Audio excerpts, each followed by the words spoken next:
నమస్తే, welcome to Vishwam TV. నేను మీ journalist Uday. మొత్తానికి గన్ పార్క్ దగ్గర అయితే నువ్వా నేను అన్నట్టుగానే సాగుతా ఉన్నది వ్యవహారం అంతా. కొద్దిసేపటి క్రితమే మంత్రి జూపల్లి కృష్ణారావు వచ్చి సవాల్ చేసిపోయిండు. ఇక్కడ ఉన్న కొంతమంది కాంగ్రెస్ నేతలందరూ కూడా అసలు స్కామ్ లేదు, స్కీమ్ లేదు, ఏమీ లేదు, వాళ్ళు కావాలని చెప్పేసి బురద చల్లుతా ఉన్నారు మా మీద అని చెప్పేసి మాట్లాడుతున్నటువంటి పరిస్థితి. మాట్లాడుతూ మనతో పాటు కాంగ్రెస్ పార్టీ సీనియర్ నాయకులు చరణ్ కౌశిక్ ఉన్నారు. వారితో మాట్లాడి మిగతా విషయం తెలుసుకుందాం. రమ్మనేది మీరే, అరెస్ట్ చేసేది మీరే, ఎట్లా చూడొచ్చు దీన్ని? ఇక్కడ రమ్మనేది కాదు, మేము వాళ్ళు ఏం చేసి 2000 కోట్ల స్కామ్ అన్నారు. 2000 కోట్లు కాదయా, 676 కోట్లు టెండర్ పిలిచిందే కాదు. ఇది గ్లోబల్ టెండర్ ఎందుకు పిలిచినామో నిపుణుల కమిటీ తెలిసింది. అన్ని ఆధారాలతో మంత్రి గారు వచ్చారు. మరి 2000 కోట్లు అంటే మరి ఏది మిగతా కోట్లు, మరి 600 కోట్లే కదా, మరి మిగతా 14 కోట్లు ఎక్కడ నుండి చెప్పని చెప్పి కాంగ్రెస్ పార్టీ అడుగుతుంది.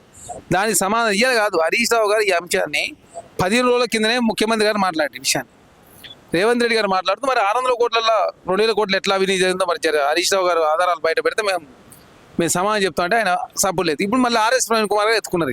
ఎందుకైనా ఏదో గన్మేల్ నీకు కాదు, ప్రధానమంత్రి గారే గన్మేల్ తక్కువ చేసుకుంటూ, కాన్వాయ్ తక్కువ చేసుకుంటూ, ఇక్కడ ముఖ్యమంత్రి గారు తక్కువ చేసుకుంటూ రాష్ట్ర వ్యాప్తంగా అందరికీ నక్సల్ రహిత తెలంగాణ, నక్సల్ రహిత ఇండియా అయిందని చెప్పేసి భారత్ ప్రభుత్వం సూచన మేరకు అందరికి గన్మేల్ తక్కువ చేశారు. మీ బీఆర్ఎస్ ప్రభుత్వంలో అసలు కాంగ్రెస్ పార్టీ కాదు, ఎవరికి ఎక్స్ఎమ్మెల్యేలకు ఎక్స్-మినిస్టర్లకు కూడా భద్రత లేని పరిస్థితి మనం చూసినాం. మీరు అనవసరంగా కాంగ్రెస్ ఏదో విషయం చెప్పే ప్రయత్నమే తప్ప ఆధారాలతో మీరు విషయాన్ని బయట పెడితే మేము ఒప్పుకునేటోళ్ళం. గురుకులాలకు సంబంధించి ఆనాడు కులాల పేరు మీద గురుకులాలు డివైడ్ చేసిందే మీరు, మీ ఆయనలో జరిగింది. ఒక గురుకులానికైనా సంబంధించి 500 సంబంధించిన గురుకులాలకు ఇప్పుడు బిల్డింగ్స్ లేవండి. మేము వచ్చిన తర్వాత ఇంటిగ్రేటెడ్ గురుకులాలకు సంబంధించి క్యాంపస్లు నడుస్తాం. 105 క్యాంపస్ నిర్మాణం జరుగుతూ ఉంది 200 కోట్ల రూపాయలతోటి. మొన్న తెలంగాణ పబ్లిక్ స్కూలు చాలా అంగవంగ వైభవంగా ఏర్పాటు చేసిరు. అక్కడ తర్వాత పోలీసు వాళ్ళ పిల్లల కోసం మంచిర్యాలలో స్కూల్ స్టార్ట్ అయింది. ఇక్కడ ఆల్రెడీ స్కిల్ యూనివర్సిటీ స్టార్ట్ అయింది. స్పోర్ట్స్ యూనివర్సిటీ ఏర్పాటు చేసినాం. ఎడ్యుకేషన్ కమిషన్, వీరనారి సాకలైలం university, doctor Manmohan Singh earth science university, ITI ప్లేస్లో అడ్వాన్స్ ట్రైనింగ్ ఇన్స్టిట్యూషన్స్, పాలిటెక్నిక్ అని రెనోవేషన్ జరుగుతూ ఉన్నాయి. కాంగ్రెస్ ప్రభుత్వం పోటీ పడే పరిస్థితిలో బీఆర్ఎస్ పార్టీ ఉందా? ఎందుకు ఆర్ఎస్ ప్రవీణ్ కుమార్ గారు వివాదాస్పద వ్యాఖ్యలు చేస్తే వాళ్ళలాగా నన్ను కూడా టీవీలో చూపిస్తానని చెప్పి మీరు మాట్లాడితే ఎట్లా? కాబట్టి ప్రశ్నకు ప్రశ్న సమాధానం. మీకు ఇప్పటికి ఇది కూడా చెప్తాం, కాంగ్రెస్ పార్టీగా కేసీఆర్ గారితో అసెంబ్లీ స్పీకర్ లేఖ రాపియండి. ఈ స్కామ్ల మీద, అవినీతి అని, స్కామ్లని, స్కీమ్లని, ఏదో అప్పులని మీరు మాట్లాడుతారు కదా, అన్నింటి మీద చర్చ మీద 2 రోజులు పెడతా సిద్ధంగా ఉంది ప్రభుత్వం. అప్పుడు హరీష్ రావు గారు, కేటీఆర్ గారు మీకు కావాల్సినంత టైం ఇస్తారు.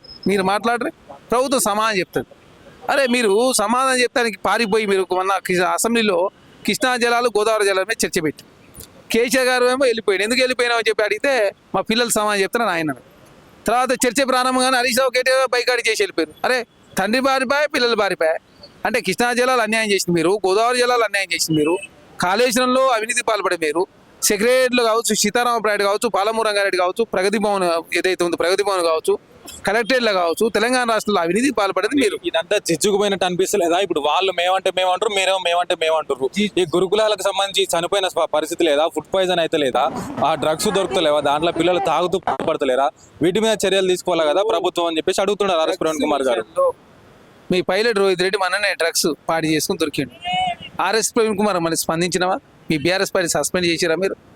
అంతకుముందు రాజ్ పాకాల, కేటీఆర్ గారు బామ్మర్ది, విజయ్ మాధురి కొకైన్ తీసుకుంటూ దొరికింది.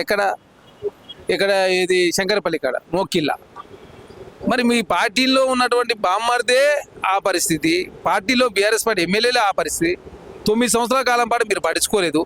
డ్రగ్స్ రేస్ చేసుకుందాం, గ్రీన్ అదేవిధంగా వైట్ ఛాలెంజ్ రా కేటీఆర్ అంటే కేటీఆర్ పాడిపోయాడు. ఇప్పటివరకు కేటీఆర్ గారు అసలు డ్రగ్ టెస్టే చేసుకోడా. మీరు డ్రగ్స్ గురించి మాట్లాడారు. మేము నార్కోటిక్ డిపార్ట్మెంట్ ప్రత్యేకంగా ఏర్పాటు చేసుకుంటాం. ఒక పోలీస్ వ్యవస్థను ఏర్పాటు చేసుకుంటాం.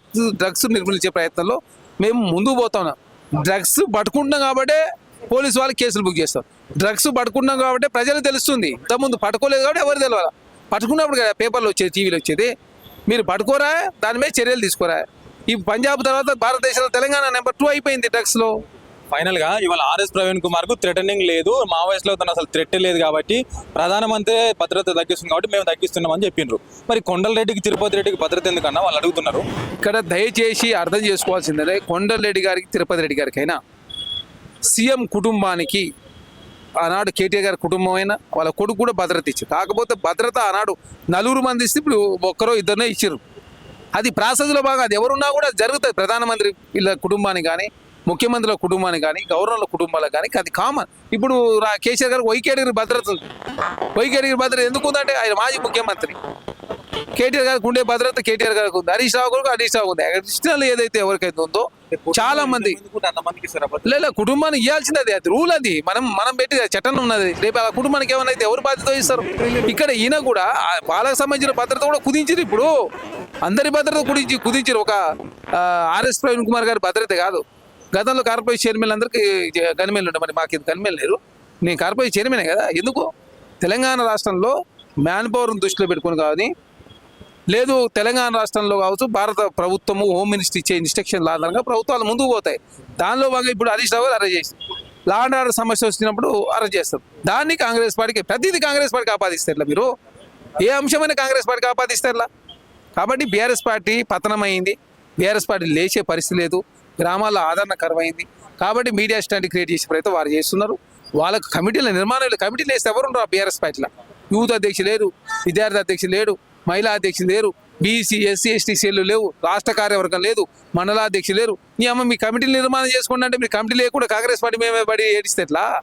కాబట్టి దయచేసి బీఆర్ఎస్ పార్టీ వాస్తవాలు మాట్లాడితే ప్రభుత్వం సమాధానం చెప్తుంది. కేసీఆర్ గారితో ఒక లేఖ రాపిస్తే 2 రోజులు సమావేశం పెడితే మొత్తం దేశ ప్రజలకు రాష్ట్ర ప్రజలకు అప్పులు, ఆస్తులు, నిరుద్యోగం, మహిళా సంక్షేమం, వ్యవసాయానికి మీరు చేసిన రుణమాఫీ, మేము చేసిన రుణమాఫీ, మీరు ఇచ్చిన డెవలప్మెంట్, మేము ఇచ్చిన మహీంద్రా మిల్లు, మీరు చేసిన ఇంట్రెస్ట్ రేట్లు, మెట్రో 9వ స్థానానికి ఎట్లా దిగేదాన్ని ఈరోజు 2వ స్థానం నుంచి 9వ స్థానానికి ఎట్లా పోయింది, మూసి మీరేం చేసినారు, మేమేం చేసినాం, ట్రిపుల్ ఆర్ రైల్ రింగు, తర్వాత రాజీవ్ గాంధీ ఇంటర్నేషనల్ ఎయిర్పోర్టు, యూనివర్సిటీలు అన్ని చేద్దాం. చర్చ ఏముంది? ప్రజలు జవాబుదారీగా ఉండాలి. ప్రజలు ఎన్నుకున్నదే అసెంబ్లీకి పోని, అసెంబ్లీ రాకుండా ప్రతిపక్ష నాయకుడు జీతం నెలకు 6 లక్షలు తీసుకుంటేవి. 3 సార్లు మాత్రం వస్తే ముచ్చిన 3 విషయాలు ఉండవైదు. కాబట్టి కాంగ్రెస్ పార్టీ అడుగుతుంది. ఇక ఇప్పటి నుంచి మేము ఈ సవాలు స్వీకరించే ఉద్దేశం కాంగ్రెస్ పార్టీ లేదు. ఇక మీరు లేఖలు రాస్తా, లేఖ సమాధానం చెప్తాం, అసెంబ్లీ తెలుసుకుందాం అని చెప్పి సిద్ధమై కాంగ్రెస్ పార్టీ సంబంధించిన మంత్రులందరూ కూడా ఈరోజు అమరుల సుభన్ దగ్గర రావడం జరిగింది. Thank you. చూసినాం కదా, అసలు మొత్తం ఆ టెండర్లకు పిలిచిందే 670 కోట్ల రూపాయల చిల్లర. 2000 రూపాయల కోట్లు స్కామ్ జరిగిందని ఎట్లా చెప్తాడు ఆర్ఎస్ ప్రవీణ్ కుమార్? మాకు అర్థం కావట్లేదు. కొద్దిసేపటి క్రితమే మంత్రి కూడా గన్ పార్క్ దగ్గరకు వచ్చి ఆధారాలతో సహా చూపించండి ఏం జరిగింది అసలు దాంట్లో అని. గట్ల చేస్తే బాగుంటుంది. పారదర్శకమైనటువంటి ప్రభుత్వం మాది, పారదర్శకంగా పాలన చేస్తూ ఉన్నది, ప్రజా పాలన చేస్తూ ఉన్నది. వాళ్ళ గురుకులాలలో గతంలో మీరు కదా అవినీతి చేసింది, మీరు కదా అక్రమాలు చేసింది. డ్రగ్స్ విషయానికి వస్తే మీ పార్టీ ఎమ్మెల్యే డ్రగ్స్తో పట్టుబడితే మరి మీరేం మాట్లాడారు? కనీసం సస్పెండ్ కూడా చేయలేదు ఎందుకు? వీటన్నిటి మీద చర్చ పెట్టడానికి అసెంబ్లీ ఉన్నది, అమరవీరుల స్తూపం ఉన్నది, ఈడికి రావాలి తప్ప మమ్మల్ని అరెస్ట్ చేసిండ్రు ఇట్లాంటి వ్యాఖ్యలు చేయడం సరికాదు. మీ నాయకులతో ఒక లెటర్ రాపించండి, అసెంబ్లీలో 2 రోజులు చర్చ పెడదాం ఇక అని మాట్లాడుతూ సెక్యూరిటీ విషయానికి వస్తే ముఖ్యమంత్రి కుటుంబ సభ్యులకు సాధారణంగా సెక్యూరిటీ ఇచ్చే అంశంలో భాగంగానే వాళ్ళకి సెక్యూరిటీ ఇచ్చిండ్రు. ఇలా ఆర్ఎస్ ప్రవీణ్ కుమార్ సెక్యూరిటీ తొలగించగానే ఏదో జరిగిపోద్దని చెప్పేసి అపోహ అవసరం లేదు. ప్రధానమంత్రి భద్రతను తగ్గించుకున్నాడు కాబట్టి వీళ్ళకి తగ్గించడంలో పెద్ద ఆశ్చర్యం ఏమీ లేదని చెప్పేసి కూడా మాట్లాడుతూ ఉన్నటువంటి పరిస్థితి. చూద్దాం రాబోయే రోజుల్లో ఏం జరుగుతుందో. మరిన్ని విషయాలు నేను మీ ముందుకు తీసుకొచ్చే ప్రయత్నం చేస్తాను. కెమెరామెన్ ప్రవీణ్తో ఉదయ్ విశ్వం టీవీ, గన్ పార్క్, హైదరాబాద్.